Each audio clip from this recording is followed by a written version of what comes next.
नमस्कार। एक सवाल जो अक्सर उठता है, क्या हमारे इतिहास के साथ छेड़छाड़ हुई है? देखिए, ये कोई साजिश की कहानी नहीं है, बल्कि एक बहुत ही गंभीर एकेडमिक बहस है। तो चलिए, आज इसी उलझे हुए सवाल की एक-एक परत को खोलकर देखते हैं। तो सवाल एकदम सीधा है। जो इतिहास की किताबें हमने पढ़ी हैं, क्या वो हमें पूरी कहानी बताती भी हैं या फिर सच कुछ और ही है? इसका छोटा और सीधा जवाब है हाँ, ऐसा हुआ है। असल में इतिहास लिखा कम और चुना ज्यादा गया। मतलब कुछ हिस्सों पर खूब रोशनी डाली गई, कुछ को एक छन्नी से छान दिया गया और कई कहानियों को तो बस पूरी तरह से भुला दिया गया। लेकिन एक मिनट, इसका मतलब ये बिल्कुल नहीं है कि जो भी हमने पढ़ा है वो सब झूठ है। नहीं, असली समस्या फैक्ट्स गढ़ने की नहीं थी। असली समस्या थी चुनाव की, कि कौन से फैक्ट्स चुने गए और उन्हें किस नजरिए से हमारे सामने रखा गया। तो सवाल उठता है कि ये सब शुरू कहाँ से हुआ? इसकी पहली और सबसे गहरी परत है औपनिवेशिक फिल्टर। ब्रिटिश राज के समय इतिहास सिर्फ बीती हुई घटनाओं का लेखा-जोखा नहीं था।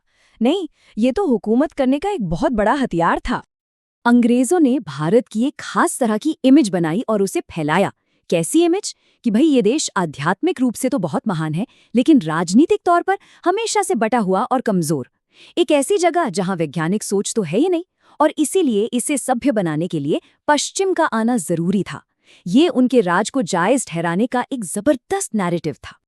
और इस सोच का सबसे बड़ा सबूत वो मिलता है 1835 में थॉमस मकाले के एक मशहूर बयान में। उन्होंने कहा था कि एक अच्छी यूरोपियन लाइब्रेरी की सिर्फ एक शेल्फ, जी हाँ, सिर्फ एक शेल्फ भारत के पूरे साहित्य से ज्यादा कीमती है। सोचिए जरा। अब इसका असर क्या हुआ? असर ये हुआ कि भारत की वो लाजवाब उपलब्धियां जिन्होंने दुनिया को एक नई दिशा दी, जैसे मैथ्स में शून्य का कॉन्सेप्ट, मेडिसिन में सर्जरी की तकनीकें या खगोल विज्ञान की हमारी गहरी समझ, इन सब को या तो भुला दिया गया या फिर उन्हें बहुत मामूली बताकर किनारे कर दिया गया। फिर आई आजादी। कहानी बदली, पर पूरी तरह नहीं। अब इतिहास में खुले तौर पर झूठ नहीं बोला जा रहा था, लेकिन वो अधूरा हो गया था। अब एक नए देश की कहानी लिखनी थी, तो इस चक्कर में कुछ नए फिल्टर लग गए, कुछ नए पूर्वाग्रह आ गए। और ये अधूरापन हमारी किताबों में आज भी साफ झलकता है। सोचकर देखिए, दिल्ली सल्तनत और मुगलों के लगभग हर बादशाह का नाम हमें रटा हुआ है, लेकिन क्या हमने दक्षिण के महान चोल साम्राज्य के बारे में उतना ही पढ़ा है, जिनकी नेवी उस दौर में दुनिया की सबसे ताकतवर नेवी में से एक थी? आजादी की लड़ाई की कहानी अक्सर गांधी नेहरू के आसपास सिमट जाती है, पर उन अनगिनत क्रांतिकारियों और आदिवासी नायकों का क्या, जिन्होंने सच में हथियार उठाए थे? तो इसी को कहते हैं अधूरा इतिहास। मतलब जो बताया गया वो गलत नहीं है, वो फैक्ट्स हैं, लेकिन जो नहीं बताया गया, जो छोड़ दिया गया, वो इतना जरूरी था कि उसके बिना पूरी तस्वीर धुंधली और भ्रामक हो जाती है। पर सवाल यह है कि ऐसा हुआ क्यों? इसकी कोई एक वजह नहीं है, कई वजह थी। एक तो अंग्रेजों का अपना एजेंडा था, फिर आज़ादी के बाद की राजनीतिक विचारधाराएं। उस जमाने में इतिहासकारों के पास आज जैसा डेटा भी नहीं था, और हाँ, संस्कृत और प्राकृत जैसी भाषाओं में लिखे गए ग्रंथों को अक्सर नज़रअंदाज किया गया। इन सब चीज़ों ने मिलकर इतिहास को एक खास ढर्रे पर डाल दिया। लेकिन अब कहानी बदल रही है। हम इतिहास को फिर से जांचने परखने के एक नए दौर में जी रहे हैं, और इस बार हमारे पास है टेक्नोलॉजी और नई सोच, जिनकी मदद से वो सच सामने आ रहे हैं जो कहीं दबे हुए थे। आज इतिहासकार पुरानी धारणाओं को चैलेंज कर रहे हैं। बड़े बड़े सवाल उठाए जा रहे हैं, जैसे क्या आर्य सच में बाहर से आए थे या वो यहीं के थे?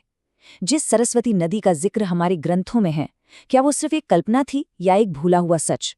और हड़प्पा और वैदिक संस्कृतियों के बीच आखिर रिश्ता क्या था? इन सभी सवालों पर अब एकदम नई रिसर्च हो रही है। और जानते हैं ये बदलाव कैसे आ रहा है? साइंस और टेक्नोलॉजी से।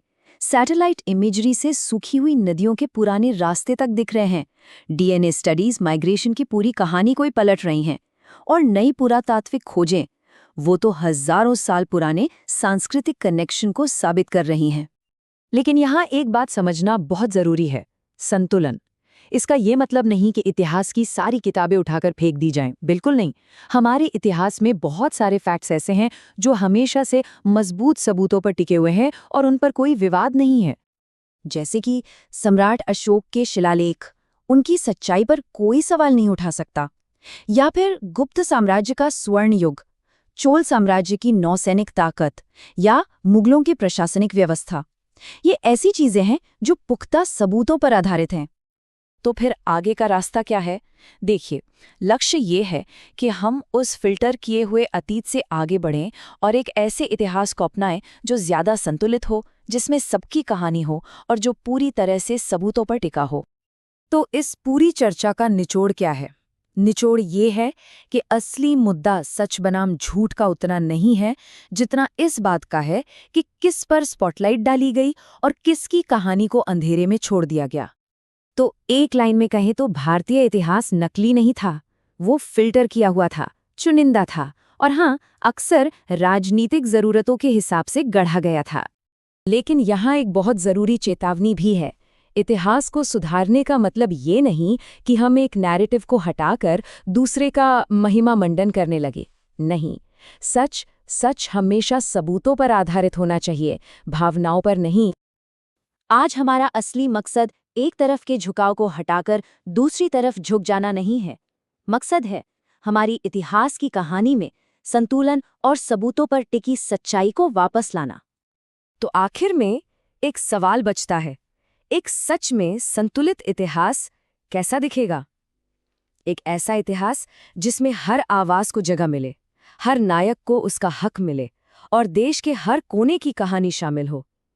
इस सवाल पर सोचना हम सब के लिए बहुत जरूरी है।